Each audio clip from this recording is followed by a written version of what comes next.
Certainly one of the most refreshing personalities to come on the unlimited hydroplane scene nationally. Certainly without question, one of the toughest competitors to ever hit a race course in an unlimited hydroplane. And certainly one of the most exciting participants in the Atomic Cup race this year, 2 weeks ago, was Colonel Warner Gardner and his Eagle Electric. Colonel, we're in Seattle town. It's time to go racing in Seattle on a 3-mile course. The sun is shining brightly. It's a delightful place to be, and we're mighty glad to have you with us. Boy, it's really wonderful. Hadn't the weather been terrific here, the Chamber of Commerce should really be all out for this one. It's a swing organization. And we really want to go boat racing here, real bad. Well, let me hear from you now. We've been running on 2.5-mile courses throughout the United States. The big nut that we've all been wanting to crack has been the Bardahl, and I'm inclined to feel that if anybody's found out where he's vulnerable, you're the guy that got the job done. Well, Bill, I think you probably know more about my race strategy than anybody, and I think we'll stick pretty much to the same combination that we had at Pasco and just run a little bit harder. I think this is the name of the game. You spelled it out pretty much that way, and I think we're just going to stick with the same combination and just we may have to stretch just a little bit, but I think we can do it and just go a little bit quicker and a little harder. Well, let's take a look at this boat as we see it running. Certainly it's handling well, and on a 2.5-mile course at Pasco it handles well. Now, if you get into any kind of rough water, which you probably won't here in Washington or in Seattle, there may be some handling problems at the end of the chutes. We're going to be going faster at the end of these 3-mile chutes, certainly. This is true, but I don't think we'll get into too much of a problem, Bill, on the handling at the end of the chute. I don't think it will be possible. As you can tell here at Pasco, the water is much rougher in that, I believe it's a north turn by the bridge, yeah. And it's much rougher than any time that I've ever been through the corners here. And, of course, you know, the last time you saw me, we were side by side in this Seward Park turn, and I fell on my face, and you went on to win it, and I don't expect to do it this time. I'd like to say this, that Warner and I last year turned 110-mile-an-hour average on a 2.5-mile course in Pasco, and that was one of the most exciting trips I've ever had, and they were running right near speeds like that this year. It must have been exciting for you. We missed it a little bit. We ran 109 something, and I remember that one real well when we ran the 110 miles an hour. That was a pretty quick heat. The traffic here, of course, other than the Bardahl, may help, the length of the race course should help some of the boats, other than the Bardahl, from the standpoint of their ability to run faster in these long chutes. Yes, this will help boats like the Gypsy, of course, with the Allison. They're real powerful in the chutes. You can never discount Bill Sterrett. He's a hard charger, and he'll be set up for it. Jack Regas in the Notre Dame, he's getting the bugs pretty well worked out of that. He'll be running smooth. I don't think there's anybody you can really discount in this course. Jerry Shonath even running these long chutes. Allison, you bet. This Allison is strong in these long chutes. Warner, let me tell you this. The odds-on favorite, as far as we're concerned, as we see it today with your crew and the esprit de corps they've got going for them, they're high, they're right after a win. Got to be Warner Gardner this Sunday afternoon, and we're rooting for you. We hope to bring it off, Bill. Thanks Good. a lot.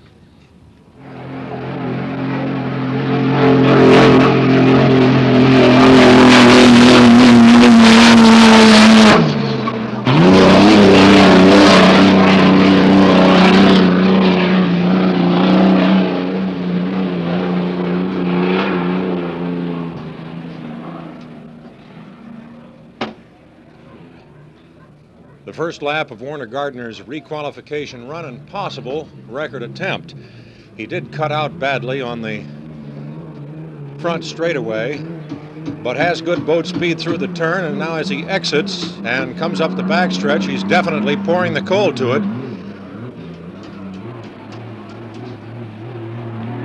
The idea was when he went out, he was going to test the water, and if it felt comfortable to him, he might just try to shoot the works. And it appears he's going pretty much full blast.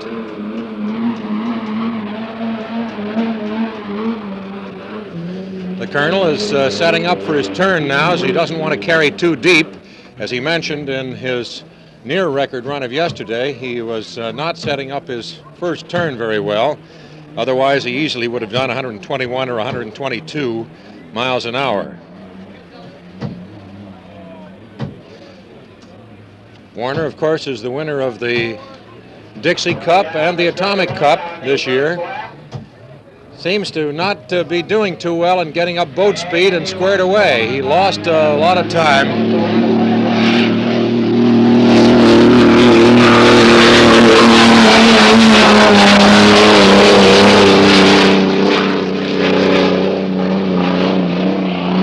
His first lap was a somewhat disappointing 116 miles an hour. Still quite fast, but of course not up to the 120 plus of yesterday. Ladies and gentlemen, Mr. Jerry Shoemaker, driver of Gale's Roostertail. Jerry, the sun has been shining in Seattle. We're back to Seattle racing once again, and we're mighty glad to have you in Seattle town. Well, it's great to be back in Seattle. It's nice to be in where there's a big race and nice weather. I'm so used to the typhoons and everything in Detroit. It's nice to get on some real good water.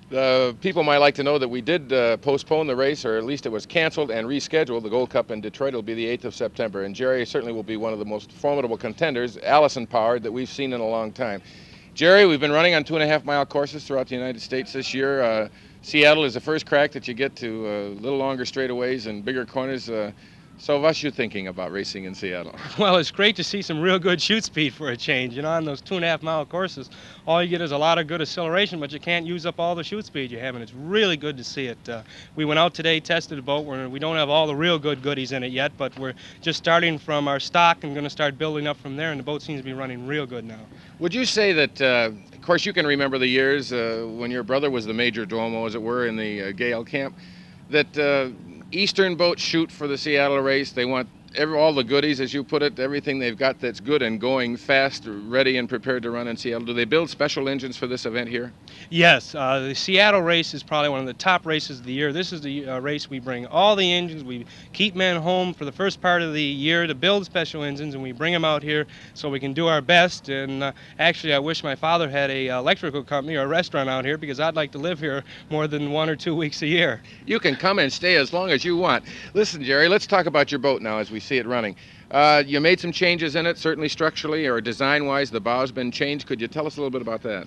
Well, our one major problem we've had in the Gale's Roostertail is that we get in a diving position and it dives into the water, and the bow catches all the water. Now, what we've done is we've cut away the bow so we do not have all this boat area to get into the water, and it seems to be handling very good. It's the best the boat's ever been. There was at one time I really thought we should give up on the boat, but with a lot of work last winter with Bill Cantrell in charge of it, the boat is riding the best it's ever rode, and it's almost as good as the Gale 5. I don't want to say as good because that was the first boat I drove, and I did love the Gale 5, but it's been running real good. I'd like to say this, that there are a couple of Allisons. We have a number of Allisons still running and racing today, and they're all fine, but this has to be one of the best performing and certainly one of the finest handling Allisons I've ever seen. And I know that, Jerry, you must drive it and feel like you've got more confidence in it than you've had in a long time. Well, that is true. It's really great to be able to go out and run as many laps as you want without any problems. The gauges stay exactly the same, no problems with it, and it's really fun to be able to drive a boat that you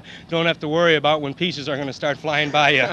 Well, Jerry, we're going to be seeing you all week long on King, of course, and we certainly wish you a lot of luck this weekend on Sunday, and welcome home. We're mighty glad to have you in Seattle. We're good. town. Thank you, Bill. It's great to be back.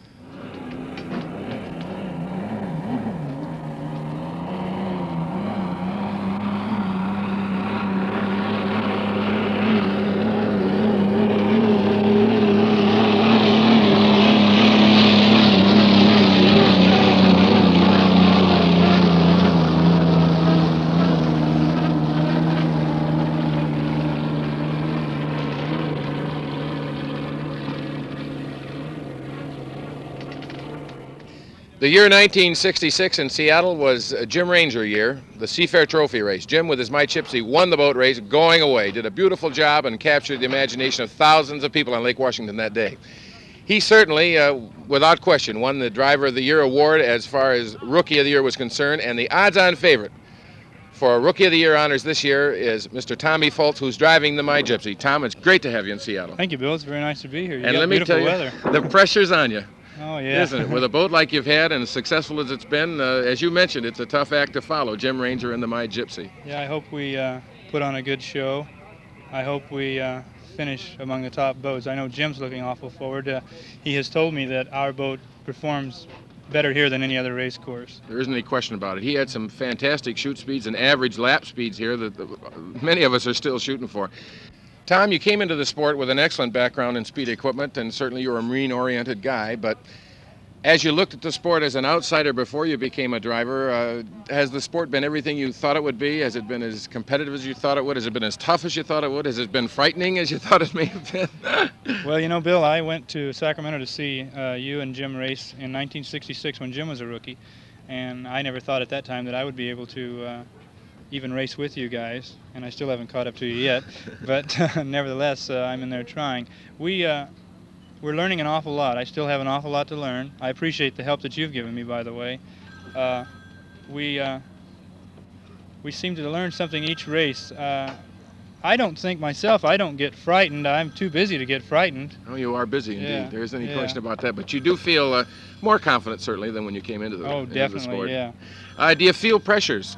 You've got a different team, of course, but you should feel the pressures just as strong as anybody else. Yeah, I'm a little more confident insofar as, knock on wood or something, that I haven't really had that many equipment failures. The only trouble that we have had has been my inexperience up until now. Let me I tell you believe. about this inexperience, ladies and gentlemen. This man is running number 2 in the nation in points, has been sitting there from the very first race. He's getting pushed around and pushed pretty hard for it right now, and no one really at this point knows what the National Driving Championship's going to be, and Tommy is a top contender. So, Tom, we're mighty glad to have you on King, and certainly pleased that you come to Seattle town when the sun's shining brightly, and our lake is ready for some Fultz-type racing, and I certainly wish you and the My Gypsy an awful lot of luck. Thank you very much, Bill. Good, thank you.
Every once in a while in the world of sports, a sport will produce an outstanding individual, the brilliant one, the consistent campaigner, the type of individual that captures the imagination of millions of people because he's a winner, he's consistent, and he represents sports well.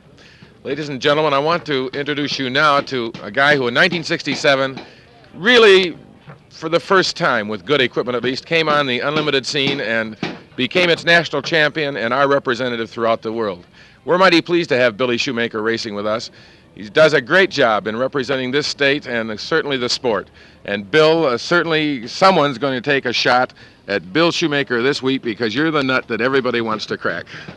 I'm sure they are. There's several boats that are moving fast, as you well know, and I think those that would really love to get out in front of the Miss Bardahl also include Bill Muncey.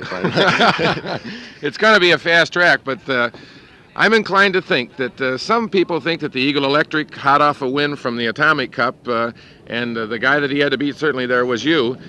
Maybe they've got an edge on the Bardahl racing team. How do you and your team feel about that one? Well, we're not giving up yet. We'll have to admit that they're very fast, as several other boats are, but we're still running pretty good, too. I bet you there's not an individual in Seattle that would ever believe that anybody in the Bardahl team, particularly Ole, would give up. And Bill, they're looking for you to go like a son of a gun. Do you really think that competitive speeds will maybe in competition we'll see 112 to 110 or 112 mile an hour speeds here? I wouldn't be surprised to see 110. Well, Lake Washington always gets a little rough as far as I'm concerned, and I really don't think we're going to be going much faster than that, but the competition is going to be together for a longer period of time than it ever has before. How do you sort out a field when you know that there's 4 or 5 boats that are good competition? You know that on a given day they can be tough to beat. How do you sort them out, providing, assuming, of course, that you draw them in a heat? How do you decide where you're going to run in the relation to other boats? Are you trying to get some of the Bill Shoemaker strategy or what? Gee, I got you on here live. You got to tell the truth. I've been wanting to hear it for a long time. Well, I don't know. Every time I get a draw, I figure out what the other boat is going to do as far as the driver's technique and as far as the boat's capabilities. And I'm sure that other drivers do the same thing. And I place myself on the course accordingly.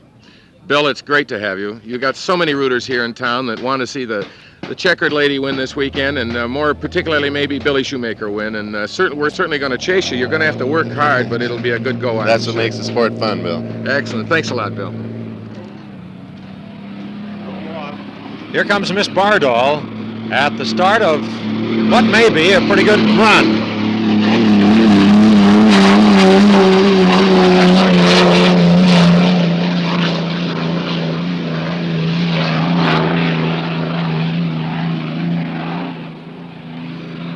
Billy Shoemaker has the Bardahl out there running hot for the first time in a couple of days, and this is the boat that has to be considered, along with the Eagle Electric, one to watch, definitely. And it will be interesting indeed if those two boats should happen to get drawn in the same section of Heat 1. Somewhere along the day, they'll have to face each other head and head, that's for sure. Bardahl got through that first corner very rapidly. And of course, Bill Shoemaker's always been a good man at getting around the pins in good shape.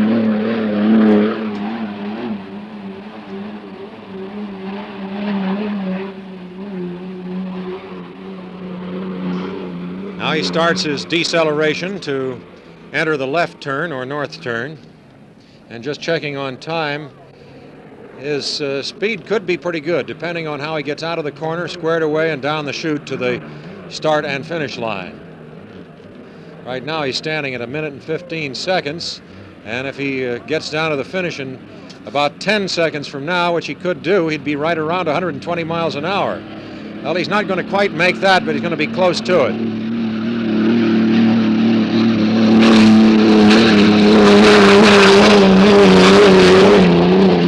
the neighborhood of 117 plus miles an hour. Bill, we're mighty glad you're here and want to hear what you're going to do to us on Sunday afternoon. Thank you, Bill. I'm glad to be here. No predictions for Sunday afternoon. Don't want to overload myself. Off the top of your head now, we talked pretty objectively with Warner Gardner earlier on Hydro Highlights. The nut we've all been trying to crack is Miss Bardahl.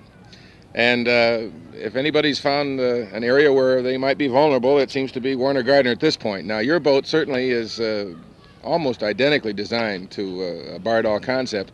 From a performance point of view, do you think you ran out in front of them last week in the last heat of Pasco. Do you think we found that nut and how we're going to crack it? Well, they made a few improvements in this boat, and as we change those back like the Bardahl, we're getting faster. So as we make a few little corrections, everything seems to help us, and we're definitely riding much better than we were the first couple of races. The boat's a little lighter and it's pushing easier and it's not as hard on the mills. And I do have quite a problem in turning. I'm running a lot deeper sponsons now between the primary and secondary. And it looks like we're going to have to eliminate that down to what the Bardahl has in order to get our boat turning as good as they do. Bill, let's change the subject just a moment. About 2 years ago, you set the unlimited sport right on fire with the Chrysler crew. And by golly, everywhere we went, you had fans that you didn't even know about that were rooting for you to win. And of course, as I mentioned earlier, you were the world champion last year. So many people this year have wondered what happened to the Chrysler crew with the kind of performance you were giving it and the kind of lap speed you were turning in, and you were winning with it. Many, many fans hated to see it leave. What's going to happen to it? What's its future? Bill, I really don't know. Chrysler didn't see fit to put it in their budget. It was, of course, sponsored entirely by the Marine division, and it didn't do as well as the entire Chrysler Corporation did financially. And I think this was partly responsible for it not being included into the budget this year. There is a possibility that they may run, but there's no definite commitments. I have offered the boat for sale, and it will accept Rolls or an Allison, so it may yet be running as with an aircraft engine in it. This is conceivable. Meantime, at the head end of the race, it's still Budweiser and Miss US. And Miss US with Muncey picked up a little bit going into the turn, but Sterrett's doing a good job of staying close to the pins. And he's in the number 1 lane now. Muncey's coming even closer, however, and still staying in close. Going way wide in third place is the Gale's Roostertail, and Sayber's Mist and My Gypsy Trail. Okay, coming down for the completion of lap 1 is the leader, Budweiser. There he is, Bill Sterrett. Number 2, just a few seconds behind, is Bill Muncey and Miss US. And coming along in third place is Gale's Roostertail with Jerry Shainan. And Sayber's Mist and My Gypsy having pretty good duel for 4th and 5th. During the months of November, December, January, and February, this past year, a boat that probably enjoyed more scientific research than any boat in the history of unlimited hydroplane racing was conceived back in Detroit, Michigan. It's the Smirnoff. And scientifically and in the interest of safety, this boat was produced and placed in the water for competition at Guntersville, Alabama, its first event. Along with it were a number of unknown qualities.